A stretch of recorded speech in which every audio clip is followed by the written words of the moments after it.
This is the High-Stakes Lowdown, a RotoViz podcast brought to you by the Fantasy Football Players Championship. I'm Eric Balkman from the High-Stakes Fantasy Football Hour and the FFPC. You can follow me on Twitter at Eric Balkman and the FFPC on Twitter at FFPC. Before we get into the show, I want to remind everyone that you can get a listeners-only 10% discount to RotoViz by using the code RVRadio2022. That's RVRADIO2022.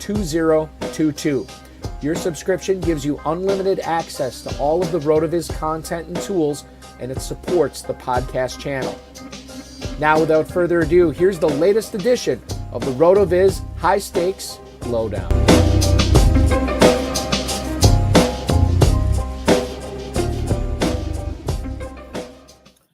Welcome in, ladies and gentlemen. It is the latest episode of the RotoViz High-Stakes Lowdown here on Tuesday, November 21st, 2023. I am your host, Eric Balkman. You know me from the High-Stakes Fantasy Football Hour, the Fantasy Football Players Championship, and, of course, the High-Stakes Fantasy Football Show exclusively on the Better Sports Network. Welcome into the show.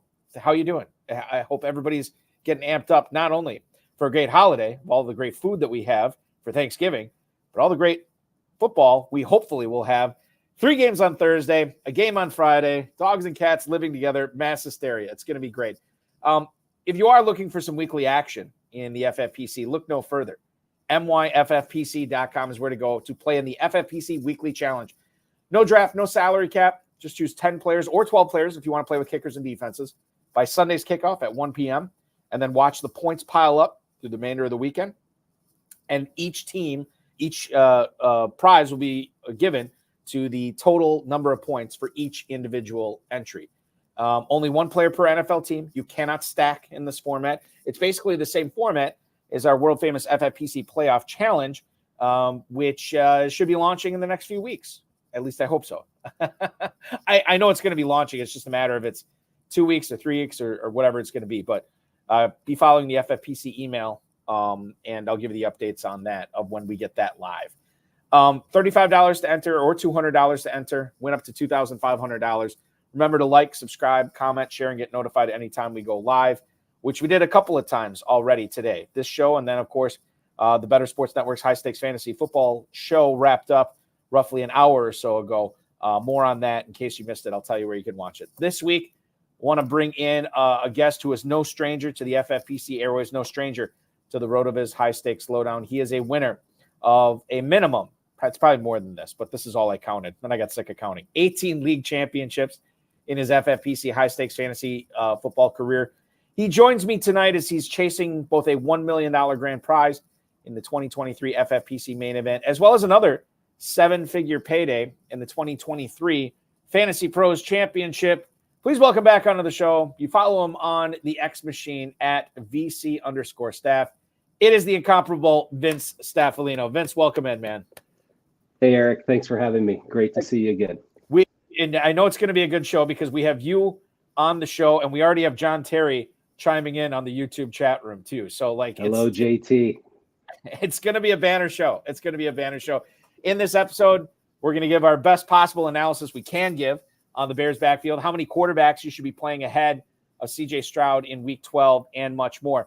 Now, Vince, you are one of my favorite guests because, and maybe my favorite guest, quite frankly, and here's why. I don't know how many years ago this was. I feel like it was 3. I could be wrong on this. You and I did this show, but there was an error in my recording device back before we streamed this live on YouTube. And I had nothing, and I had to submit the podcast. And I called you, and I'm like, hey, man, you're not going to believe this. Our show didn't record. Would you want to record it with me again? You didn't even hesitate. You jumped right back in. The first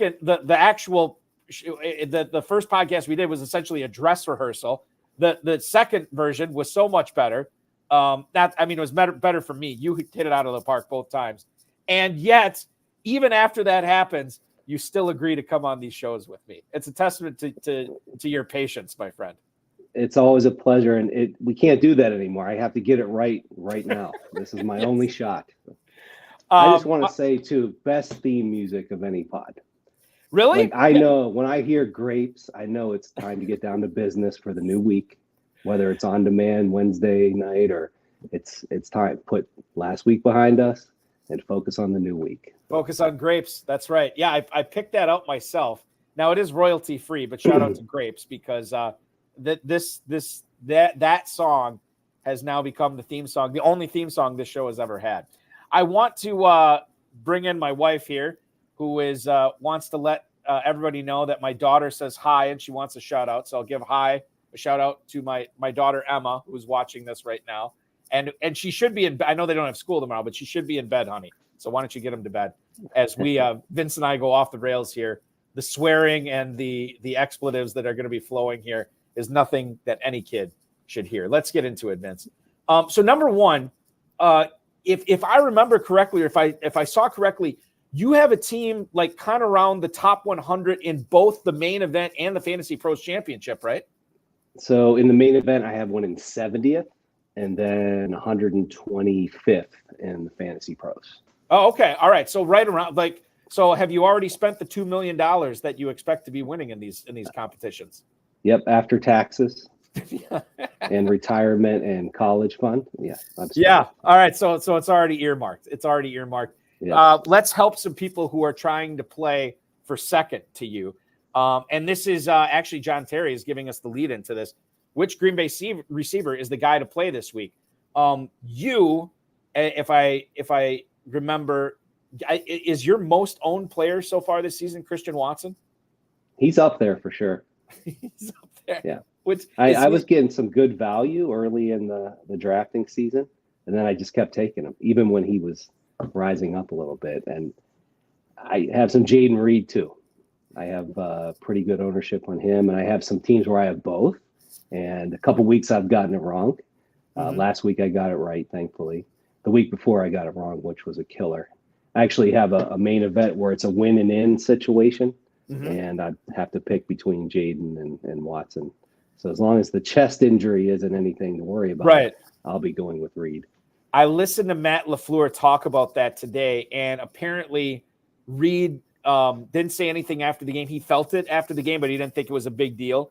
But then he came to practice, he didn't come to practice. They've been doing walkthroughs, but he came into the facility, and then he did mention something to the trainer, and it turned into something nowhere near as concerning as the Luke Musgrave injury is. And God, I don't know what happened with him, but that certainly sounds serious, and he's probably going to be out for a while. But so you've been trying to get the Watson versus Reed decision right every week. You're batting what, about 666, something like that on that. Who's the guy to start on Thanksgiving Day against the Lions? Is it Watson or Reed? I would say Reed, as long as the injury isn't anything to be concerned about. And if he goes into that game questionable and he's active, you're still playing Reed over Watson, right? Yeah. Okay. If he's going to be on the field, I'm playing him. You're playing him. Do you own Christian Watson in Dynasty as well, Vince? Yes, I do. And I don't have really any concerns. I'm still all in on Dynasty. The talent's there.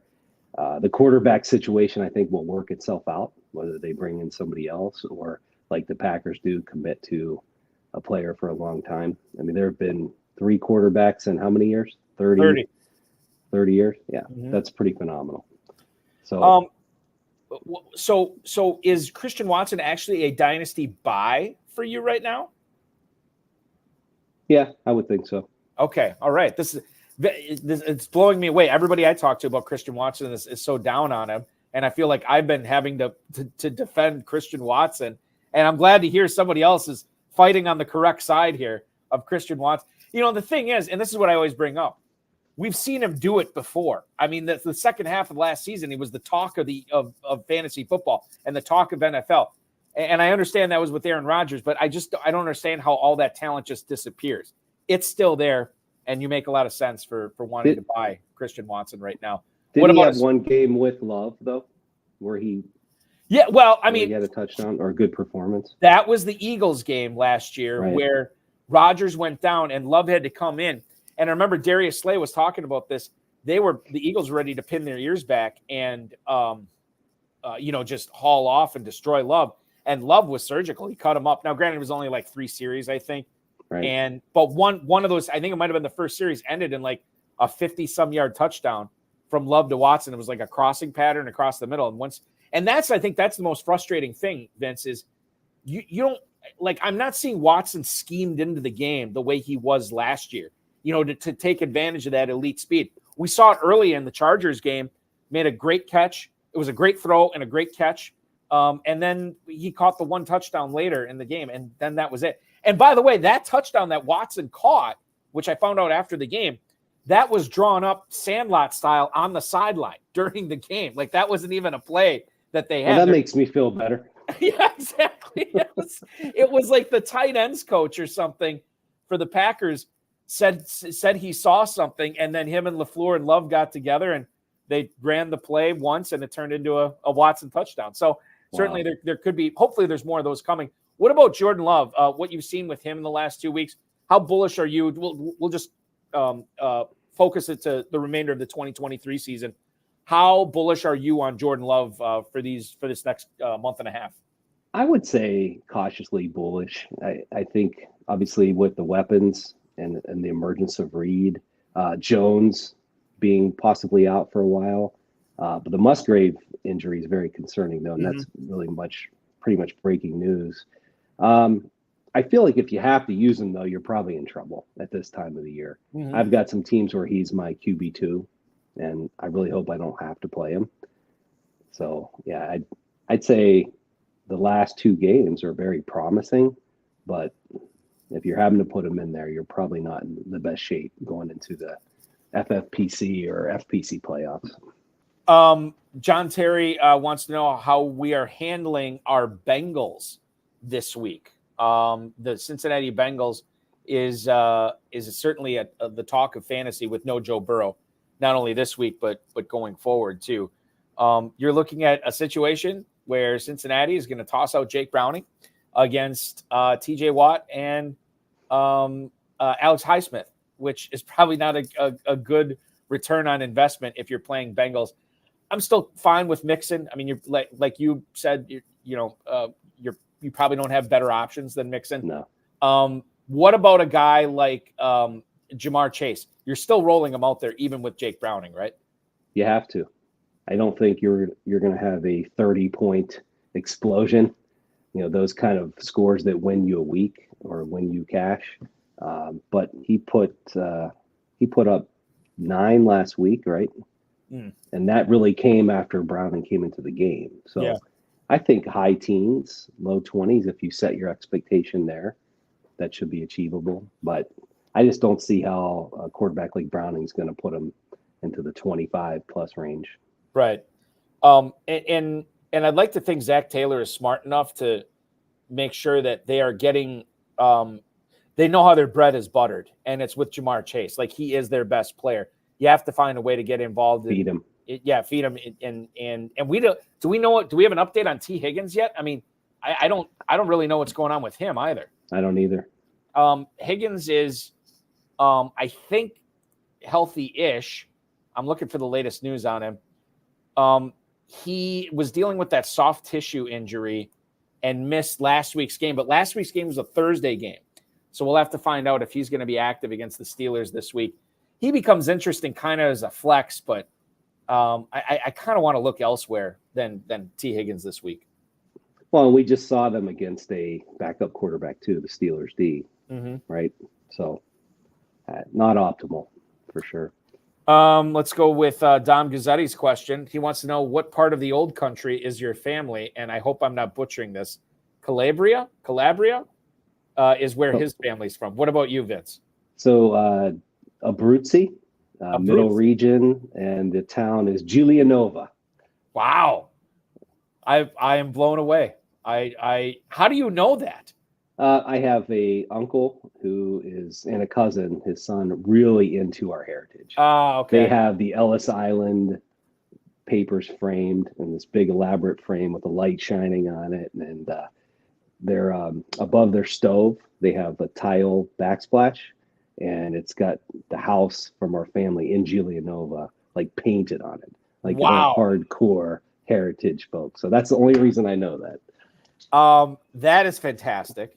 I'll tell you a story about me and my lineage, which really pales in comparison to yours. I just literally found this out like 2 years ago. And I don't know how. I think it was my dad was meeting with one of his cousins, and she's really into the family history. Apparently, I am descendant from some woman in Germany. I think it was Germany. And she had a son. She was a lady of the night, if you will, Vince. And her son was the product of one of her clients. And she ended up becoming an honest woman with a man whose last name was Balkman. So I am technically not a Balkman. I am the descendant from some prostitute's son, and then she married some guy named Balkman, and thus I took the Balkman name. How about that? How about that for family lineage on the High Stakes Lowdown tonight? Can't top that one. Blew me away the first time I heard it. Couldn't believe it. Let's get back into to fantasy football here for a little bit. Trevor Holt, the Rams released Darrell Henderson. The confidence level that you have, Vince, in starting Kyren Williams in his first game back. I was talking with JD from the GOAT District on the High Stakes Fantasy Football Show earlier about this, and we were talking about like Kyren Williams versus Keaton Mitchell, Kyren Williams versus Devon Achane, if Achane's healthy. What I mean, like if Kyren Williams, to me, and I have him on a lot of teams, if he is healthy, it's going to be tough for me to bench him, even though it's his first game back. We have not seen anybody in the Rams backfield blow anybody away while Kyren Williams is hurt. And the matchup this week, is it not Arizona? I believe it's Arizona. Like, you can do numbers against the Cardinals. I feel pretty good starting Kyren Williams right away. 100% without question. Okay. And if you're loaded, you've got to fit him back into your lineup. Right. That's just my opinion. And I feel like, I don't know if Kupp is playing or not, but I feel like we almost might be getting back to the offense we saw in the first, 3-4 weeks. Right. Without Kupp, Puka and Kyren dominating, a somewhat healthy Stafford. I know he's never completely healthy, but and against the Cardinals. What a great game to come back to, right? Or a great team to go against. And then Connor is now having his third week back playing the Rams. So I think it should be a fun game. And I have a main event where I'm starting both of those guys. I've been waiting to get them back. I've just been hanging on, and now I can put them in the lineup together because I'm loaded at receiver. So. Oh, that's been who have you been ham and egging it with in the absence of Williams and Connor at running back on that squad? Jerick McKinnon got lucky that one week where he had I think double digits. Some Kenny Gainwell, Chuba Hubbard, P. Ryan, just whoever I can work through there. And that team's in contention in the main event, you said? Yes. Nice. Yes, that one is the one where I need to win to get in.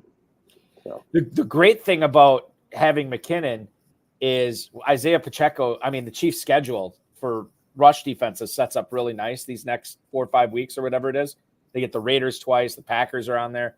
And all you need is Jerick McKinnon going full on Jerick McKinnon and just destroying everybody with all these touchdowns in the championship round.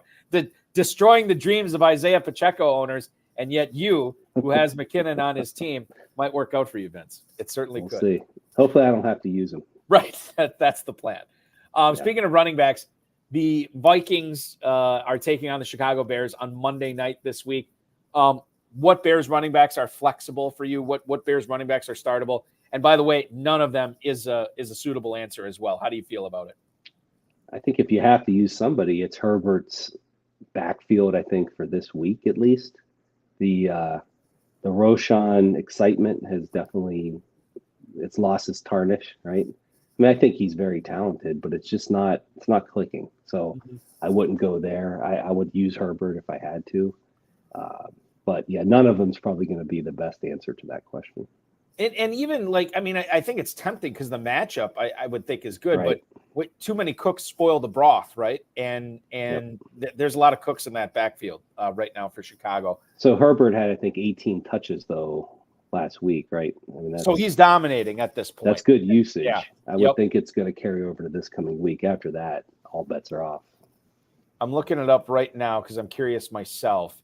So Khalil Herbert this past week against the Lions, 16 carries for 35 yards, And then I'm assuming a couple of catches as well. Catches. Yeah, so that would make sense. And Deontay Foreman actually got hurt in that game, but it was an ankle issue. And certainly I know they get the extra day to come back from, but that's not usually what you want to see from a running back who is, threatening more touches in the backfield. I mentioned at the top of the show, Christian Watson was the toast of fantasy football last year for the second half of the season. Dude who's been the toast of fantasy football pretty much all season. I mean, Puka Nacua, you can make the case. But my God, Vince, CJ blanking Stroud has been flat out unbelievable this year. New head coach, new offense, new OC, new receivers. His top receiver this year has been a rookie that he requested the Texans to draft after the Texans drafted him. He has been absolutely fantastic. I don't have an explanation for it. It makes me annoyed as a Green Bay Packers fan that a rookie can come in throwing to, and I guess he's only throwing to one rookie, but Robert Woods, Nico Collins. I mean, these guys have been around. But you think about the shape the Packers offense is in, and then you look at the Texans offense, where I think they would make the playoffs if the season ended today. Has been flat out unbelievable. CJ Stroud gets the Jaguars at home this week. I mean, how many quarterbacks could you conceivably start over Stroud this week? You might be able to count them on one hand. Absolutely one hand, and we know who they are, right? But they all have great matchups too. You've got Hurts against the Bills. Allen at Hurts. He can run on that team, right? Yep. You've got Mahomes at Vegas, and Lamar at the Chargers. Yep. Right. So that's and five. That's 4. The fifth one would be Prescott on Thanksgiving Day. Oh yeah, Dak, of course, against the Commanders. Yeah, against the Commanders. But Thanksgiving feast. Yes, but you're playing them over. Tagovailoa, Justin Fields. Let's see who else. Goff. I mean, you're playing them for sure. All those guys. Brock Purdy's got a pretty good match. I know the Seattle defense has actually been pretty good, but I think the Niners offense is really clicking right now. I'm still playing Stroud over Purdy. And this isn't like, do you view this as just, this is beginner's luck is the wrong term, but he's just, teams will eventually figure him out. I don't necessarily see it that way with Stroud. I don't think so either. Obviously he comes from a great program, Ohio State. I know we haven't seen the best quarterbacks from Ohio State over the years, but lately we have. And I don't know, something about him. He just seems to have that presence, and he's making these other players. Tank Dell was undrafted, right? Probably up until Vegas, right? Yeah, I would say right around there. Maybe a little bit before, Vegas. but not much. Yeah, I mean, on that 70th place main event team I picked up Stroud and Dell the same week. I think it was week 3. I walked away from that draft with Russ Wilson and Kenny Pickett as my quarterbacks. I thought that was going to be okay. Yeah. So fortunately, I got the hook up between those two. But yeah, I don't know what else to say about him. He just he's calm under pressure. If you read about his background and everything, and his father, what he went through with him being in prison, he just seems very grounded and focused for such a young man. And as an Ohio State guy, as you are, probably the most depressing part is seeing Stroud win all these games. It prevents the Texans from drafting Marvin Harrison Jr. onto that team next year to pair with Stroud. He'll end up in Indy. Yeah, and that maybe. And that, I mean, listen, anything's possible. People have been moving up for quarterbacks over the last decade, 2 decades or whatever. But Marvin Harrison's the type of player who's a non-quarterback that you could see some teams move up for in the draft for sure. John Terry is saying that some of us drafted Dell all summer. Is that accurate? I mean, you talked to John Terry a lot. Was he drafting Tank Dell all summer? Yeah, I think he was on Dell before anybody, at least in my circle, was. So good job, John. Yes, JT coming through on the TD with Tank Dell. One thing about the Texans too. How cool were those red helmets? Oh yeah, those were sweet. I don't really get super excited or annoyed with uniforms, but when I was looking at that game, I was like, are those red helmets I didn't know they were going to wear them. I thought they were super sharp looking with the blue jerseys too. It kind of reminded me a little bit of like just a couple of shades off from the Buffalo Bills a little bit. And I always thought the Bills uniforms are pretty cool, but the Texans, that was sharp for sure. Elijah Moore this past week in Dorian Thompson-Robinson's second start as a Cleveland Brown. Actually, and I don't have the numbers in front of me, I want to say it was like 6 for 70 or 6 for 65, somewhere around there, which is not the type of numbers you would expect from a second receiver on a team with Amari Cooper, on a team with David Njoku, and on a team with Kareem Hunt and Jerome Ford, who can catch balls out of the backfield, especially when you consider the final score of that game was 13-10. It's not like it was a track meet or anything like that. So I think there's something here. Now, the Browns go to Denver. Does Elijah Moore become a guy that you would want to put in one of your flex spots this week based on how he did this past week against Pittsburgh? I think so. I think there obviously is some connection there. That's nice flex 3 or flex 4 for sure numbers. I think he's had a couple of good volume games like that recently. So the Denver defense, other than that last series against Dobbs, that you can throw on them, right? The pressure that they were putting him under at the end of the game there was phenomenal. I don't know where that was coming from, but yeah, I would definitely use him in a flex for sure. And I did not see that happening. You think about it, like, and you know this, you've been playing fantasy forever. Like, we're coming up at the point of the season where we have nobody on bye this week. I think we have 2 weeks of buys left. We're looking for elite talent or the players that could be elite for that championship round. Like Elijah Moore to me is like an early season or a mid-season guy that you're looking at flexing out. Here we are coming up on week 12, and we're talking about, man, we got to get him in the lineup with DT, a rookie quarterback and DTR throwing him the ball. It's weird to think about, but I think you're right. I think Moore does become a flex at this point in the season, especially this week. In all fairness to Thompson Robinson, though, I know it was his second start technically, but he had no prep time for the first start. That's another great point. Yeah. He was thrown in the day before, right? Yep. And I think that team is really behind him. You could tell they're excited about him. And the preseason, he looked really good on the ground. And I think he's going to break loose one of these games with his legs. I watched him at UCLA in college when I could. A lot of those games start long after my bedtime on Saturday. But, you'd see these highlights of him, and I'm like, God, why aren't we talking more about this guy? He can throw it. He's clearly talented once he gets outside the pocket, making the right decision, and certainly got some speed. And I was surprised that he slipped as far as he did. I think that there's something there with Dorian Thompson-Robinson. Now, if Deshaun Watson comes back healthy next season, maybe DTR is just simply a backup quarterback and just cutting his teeth until he can either get out of Cleveland or until Cleveland trades him for something. I don't know, but I think there's something there for Thompson Robinson. Me too. I have one, and I don't believe you're in this league against me in the KFFSC events, but I have one team I drafted early prior to the NFL draft where my top 2 running backs, I think my top 2 running backs are, I know they're on the same team, David Montgomery and Jahmyr Gibbs. This is before Gibbs got drafted by the Lions.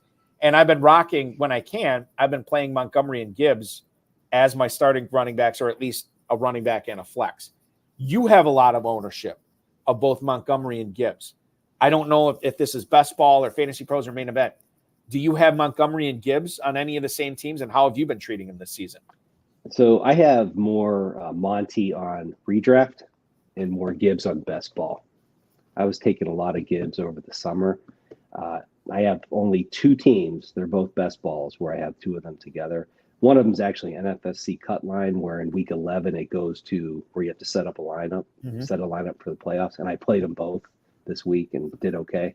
Had Gus on the bench, and I also had somebody else who had a good game on the bench as well. So it wouldn't have mattered. But I don't have a lot together, which is surprising to me with the way I like to handcuff. But yeah, those are 2 that you can play together. Is that your 6th place team? Your 6th overall? No. In fact, it might be like a super sweet 16 too. It might not even be a main event team. I'd have to go back and look. But I think it did all right this season. It's certainly not one of my best teams, but it's all right. So and I'll tell you this, and I brought this up with JD a couple hours ago. I think Montgomery and Gibbs, I think you got to start both of them this week. I think we're going to see this too high safety look from Green Bay from the majority of the game on Thanksgiving.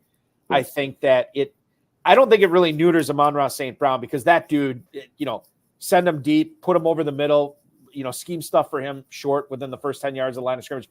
He's going to ball. Laporta's going to ball. Like they're going to get theirs.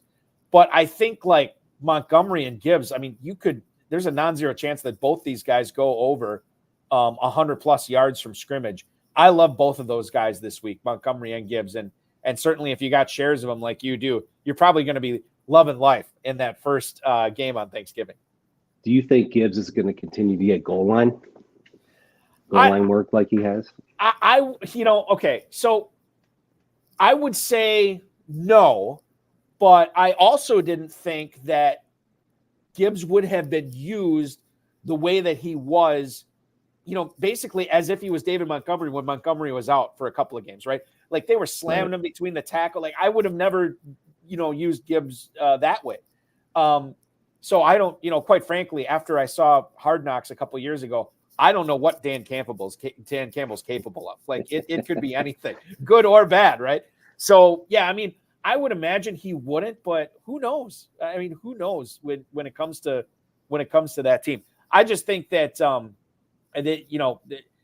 I don't think Montgomery is going to need to rely on goal line at least this week, Vince, to put up some fantasy startable worthy numbers for sure. Right. I think they're both going to be great. The Packers, the Ravens are not going to have Mark Andrews this week, and maybe for the rest of the season. John Harbaugh said it was season ending. Then today he said, well, maybe it's not season ending. See what happens there. They get the Chargers this week, a defense that was, quite frankly, bad at Lambeau Field this past week. What about Isaiah Likely? I think he's kind of a polarizing guy. Haven't found a ton of people that are really glomming onto him, like saying, oh, I got to make sure I start this guy in the FFPC this week. He had the 2 games this year without Andrews, and he wasn't very good. What about how do you view him this week in a really, really good matchup? I have one dynasty team where I'm always rolling with Kelsey and Andrews, and I don't really have I'm 9-1 there or 9-2 there, first place, but I don't have a strong bench, so I'm going to use him. Anywhere else, I'm not. I fortunately I don't need to, even on my Andrews teams. I don't think Lamar. We have too much OBJ now. I think that's the focus. It seemed like as soon as Andrews got hurt, right, Beckham was getting more attention, and Zay Flowers had that touchdown called back. We've got Keaton Mitchell now in the mix. I just don't think he needs to. Lamar doesn't need to rely on Likely like he would Andrews. And you could tell he was like really upset, and he even made some comments about that's his guy. We came in together, and I don't believe that Likely's going to fill those shoes or that volume. I am though trying to get him as much as I can in waivers tomorrow night. Though I'm emptying the bank because I want to keep him from other people just in case I'm wrong. Right. Even in the places where I don't need him. And you never know. I mean, what happens if he blows up against the Chargers and all of a sudden, he's startable? Now you have him in a tight end premium league where you could start as many as 3 tight ends. So there's a lot of different. There's a lot of paths to victory with that strategy there, Vince. Let's do this here. John Terry is in a KFFSC league, and he can play. He's got to pick 2 of these guys, and this is a really good lineup here. So he's got from the Texans, Tank Dell and Dalton Schultz. He's also got Trey McBride, Michael Pittman, Devontae Smith, and Adam Thielen. Holy cow! 2. So yeah, he's got to bench the rest. That's what's crazy. So now I think I'm going, because it's KFFSC and not FFPC. I'm going to eliminate Schultz and McBride here, and I'm going to narrow it down to the receivers. I got to look at the matchups here. So that game with the Eagles, Devontae Smith is at home. Okay, so the Bills come to them. The Bills. Yeah. Michael Pittman is at home against the Bucs. That's a nice matchup. I'm playing Pittman for sure. Tank Dell at home against the Jags, and Thielen, for God's sake, at Tennessee. I will, yeah. John, can you just put your whole team on the screen? I need to see what the hell you did here. I think I'm going to say Pittman and Thielen. It's close. Pittman for sure, but I'm going to say Thielen over Smith and Dell. I would sit Thielen over Pittman. I mean, Pittman over Thielen, I should say. Right. Sit Pittman over Thielen. No, play Pittman over Thielen. Play Pittman. Okay. All right. Yeah.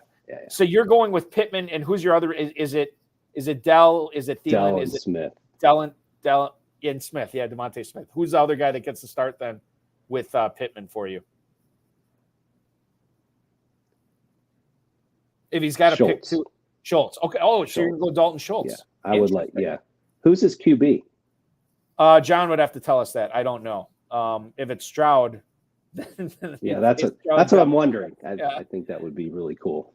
That would be awesome for sure. It's sort of like, basically what it's like is the Bengals stack that I tried this year that didn't work out, and the Rams stack I tried last year that didn't work out.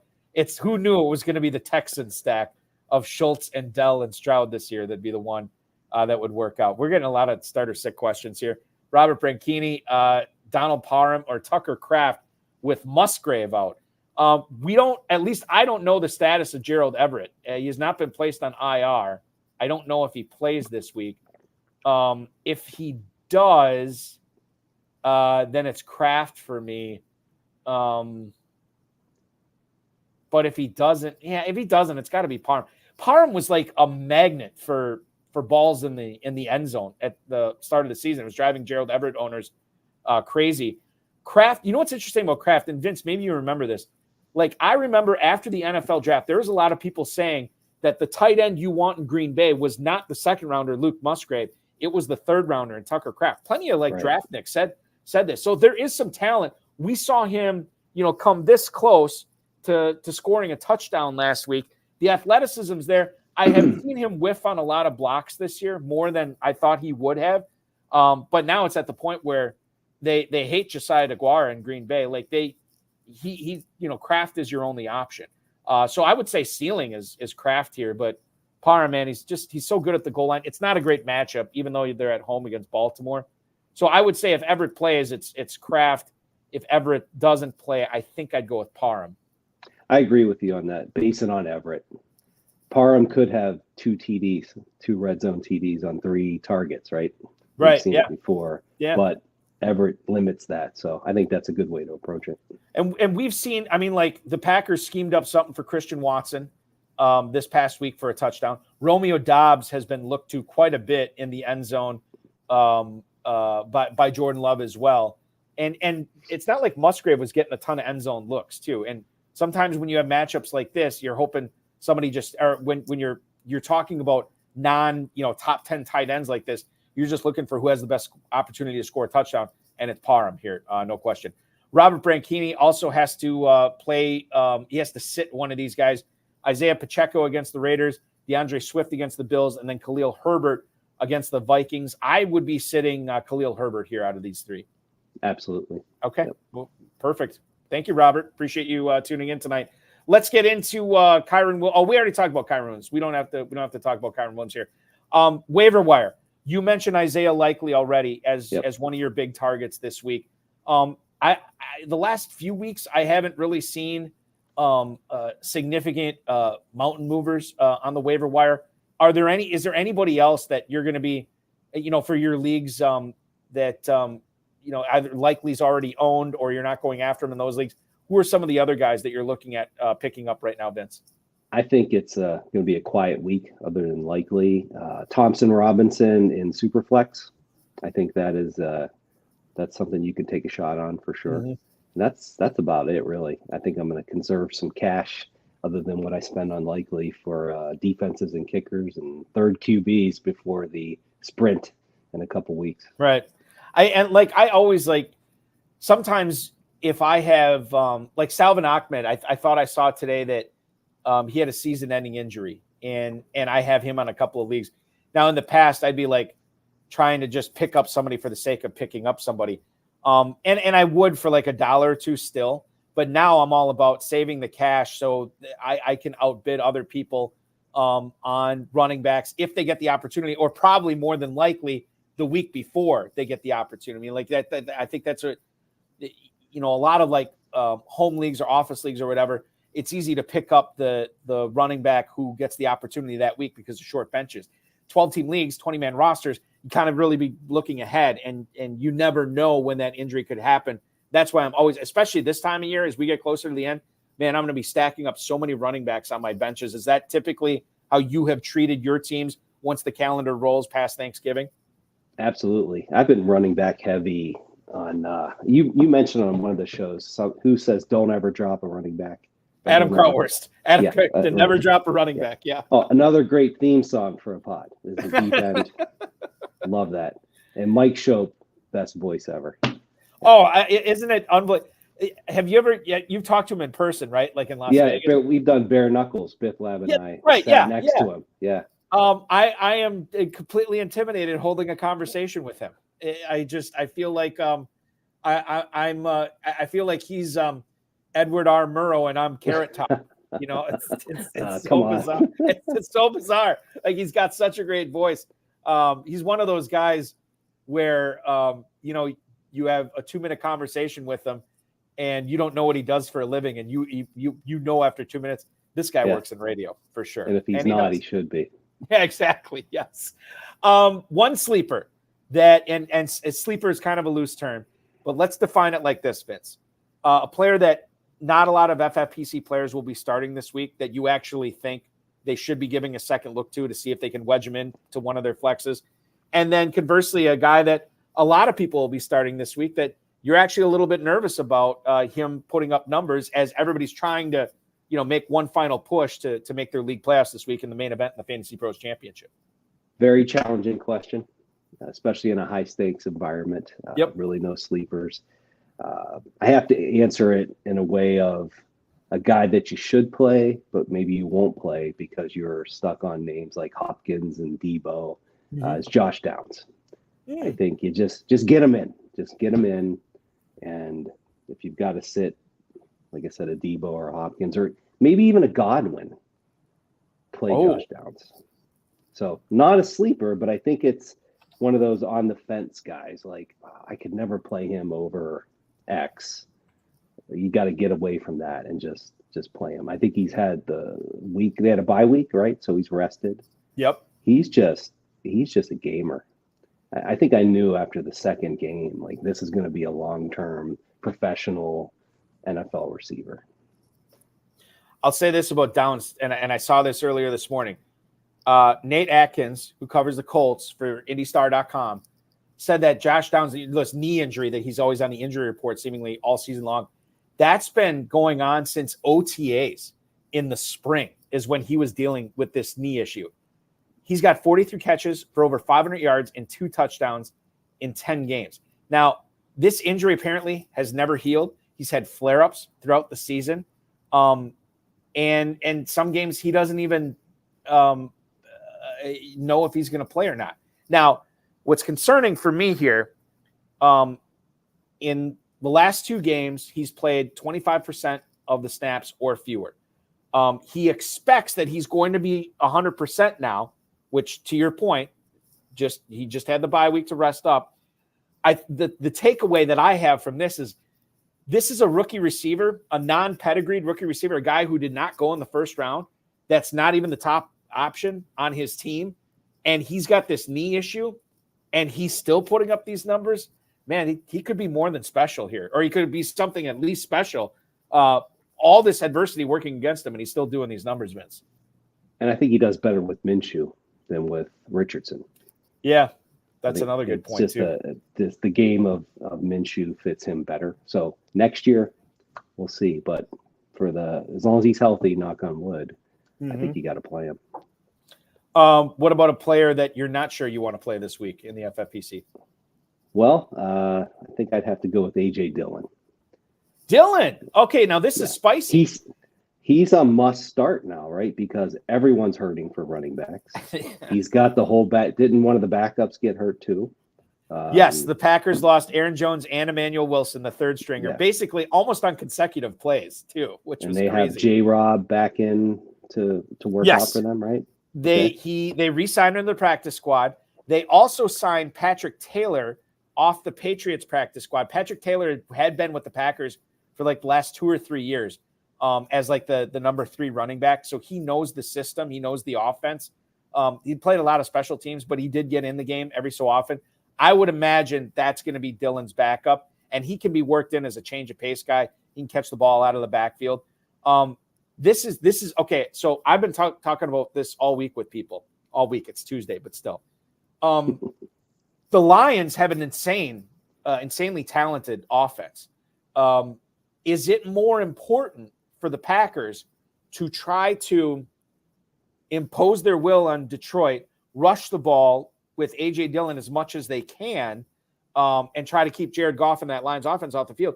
Or is it a moot point? You throw up your hand and say, man, there's no way in the heck that that this young offense is going to be able to sustain long drives against the talented Detroit defense. We got no Luke Musgrave. We got no Aaron Jones.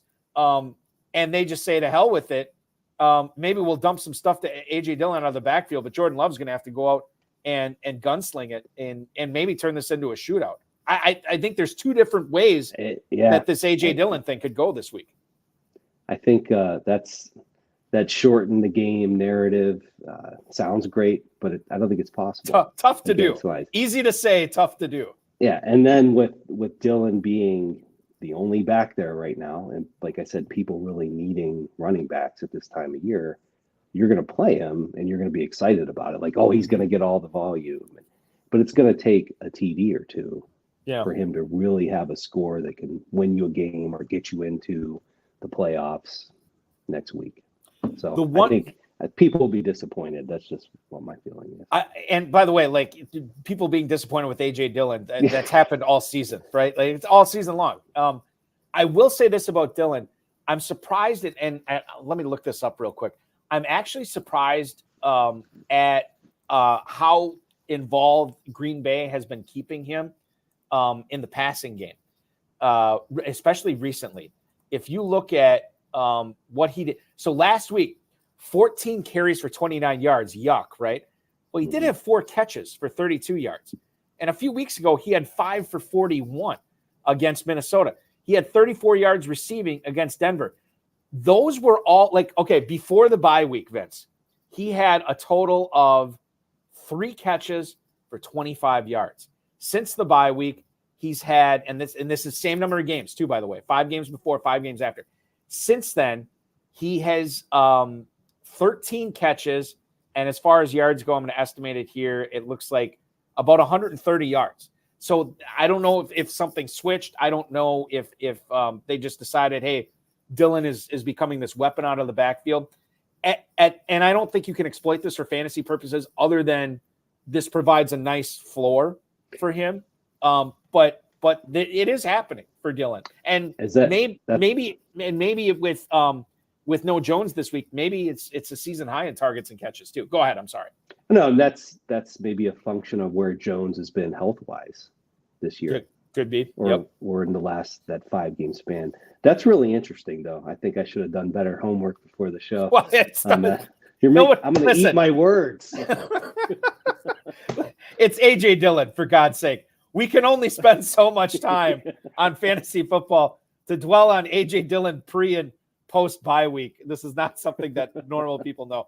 One last question. Down in the weeds here, right? Yeah, we do get in the weeds. It is the high stakes lowdown. John Terry has a strategy question here. Do you guys carry 2 kickers in the playoffs? So in the KFFSC, I'd like to say yes, I do, but oftentimes I will forget or it'll just slip my mind or I'll ignore it. I do like to carry 2 kickers, especially in the championship round when the benches for me, like, I don't want to say they're moot, but they're definitely less important because if your studs go down, you're probably not winning the big prize anyway. But if your kicker goes down and you can insert a different kicker in there and you're still getting 10, 12, 15 points, and 15 is aggressive, but 10 or 12 points, I think that's valuable. So I do like to carry 2 kickers. I do too. And this year I have a lot of Dustin Hopkins, and just the opportunities for him have been tremendous. He might even be the number 1 kicker in FFPC right now, right? Ooh, well, look at where he plays though, and look at the schedule. I don't want to be using him in the snow on Lake Erie. Yeah, no. So that's why he's my favorite kicker this year, but you got to back him up with someone that's playing in a dome in weeks 15, 16, and 17, or at least kicking in a warm weather environment. What prompted you? Why did you like Hopkins so much this season? Just curiously. As soon as they picked him up, I think he had a good game. It just seemed to me like strong defense, an offense that's going to stall out a lot, and just his distance has been incredible this year. He's had a lot of 50 plus, I believe. Just it's been so dependable. Yeah, 7 from 50 plus. Yeah, but I don't want him kicking in week 17 when I think they're hosting the Jets in week 17. I don't have a schedule up in front of me. Yeah, no, I'm going to bring it up. Oh God, the first team to 6 might win that game.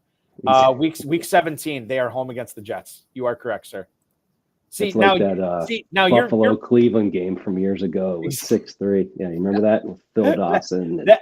Was that the game where Shady McCoy was like trudging through the snow? Yes. High stepping at oh God, that was an eyesore. It was an eyesore to watch from a fantasy standpoint. From a football standpoint, I love watching it. It was awesome. But then there was a Le'Veon Bell game in the snow. Wasn't that in Buffalo? Oh, he just went absolutely crazy. Yeah. He had 40 fantasy points, I think. I have to go look that up later. See, now you're ripping on yourself for not knowing enough about Dylan, yet you recall this Le'Veon Bell snow game against the Bills. You knew Dustin Hopkins, which, by the way, Hopkins is the number 1 kicker, FFPC scoring this year. He's ahead of Jason Myers by just under 13 points. And you knew who the Browns were playing in week 17, the DTR-led Browns. So, don't tell me that you didn't do enough homework. You know enough. I'm a little bit of a hustler. Yes, you are a bit of a hustler. Yes. I'm glad we didn't bet on kicker knowledge tonight, because I would have lost that for sure. Okay. This has been fun, as it always is. Absolutely. Every time Thank you. we chop it up. I wish you nothing but the best in getting that $1 million in the FantasyPros Championship and the $1 million in the FFPC main event. We'll continue to follow you on the X at VC_staff. Don't be a stranger. We'll talk again soon. And good luck in KFFSC as well. Same to you. I'm about 11.2 points behind you for the average. I'm in like 65th. So I'm waiting for that team to fall apart. You know what's funny is I have there's other teams I have that I think I have, I don't know, like 5 or 6 teams in the playoffs, I want to say. And there's other teams I have that I think there's more potential there. Like I have one team with like Achane and Kyron Williams and Etienne and Hall and Justin Jefferson. Like it's a really, really good team. It just hasn't hit its full stride yet, and that's the thing that we love about this time of year, because once you get the whole band together for championship round, man, anything's possible. Absolutely. Be good, dude. We'll talk again real soon. You too. Thanks, Balky. You bet. Vince Staffilino, ladies and gentlemen, winner of 18 plus leagues. This is not including his KFFSC leagues. I forgot about that. Winner of 18 plus FFPC league championships over the years.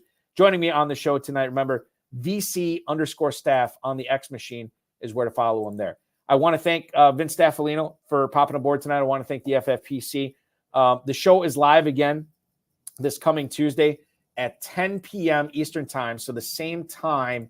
And I do believe, did I get a guest for that? I forgot if I did. I don't think I have a guest yet for that. No, I do not. Okay, but we will have a guest next Tuesday. Trust me on that one.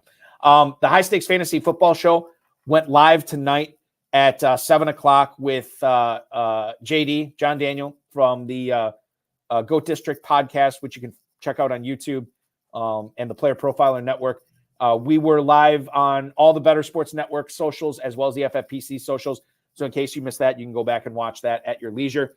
So we'll be off this Thursday for Thanksgiving. And then the following Thursday, Zach Kruger from NBC Sports Edge and RotoViz will be my guest co-host for that. High Stakes Fantasy Football Hour live at 10 p.m. Eastern Time this Friday. KFFSC Commish Farrell Elliott returns. And we're going to have Ben Hook, who has a top 5 team in the Fantasy Pros Championship. One half, we can't get the co-owner. The co-owner is busy that night. But Ben Hook will join us for a Black Friday edition of the show, which I'm very excited about.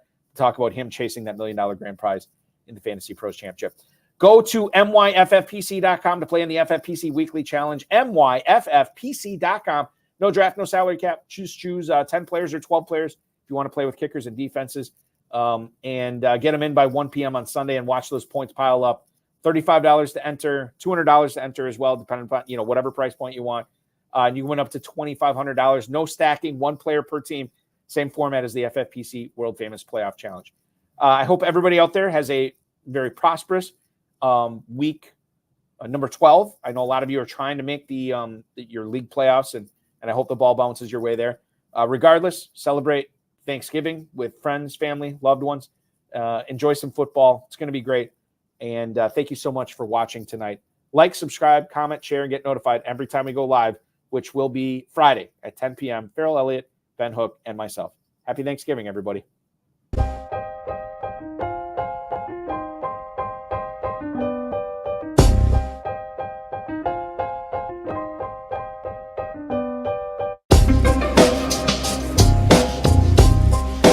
Thank you for listening to the High Stakes Lowdown, a RotoViz podcast brought to you by the Fantasy Football Players Championship. And thanks to Grapes for our theme music. Please review the podcast on iTunes under the RotoViz radio feed. It helps us find new listeners. Contact us via email, rotovizradio@gmail.com. We'd love to hear what you think, and follow us on Twitter at RotoVizRadio. And remember, you can always support the show by subscribing to RotoViz at a 10% discount through the NFL podcast homepage, rotoviz.com/podcast.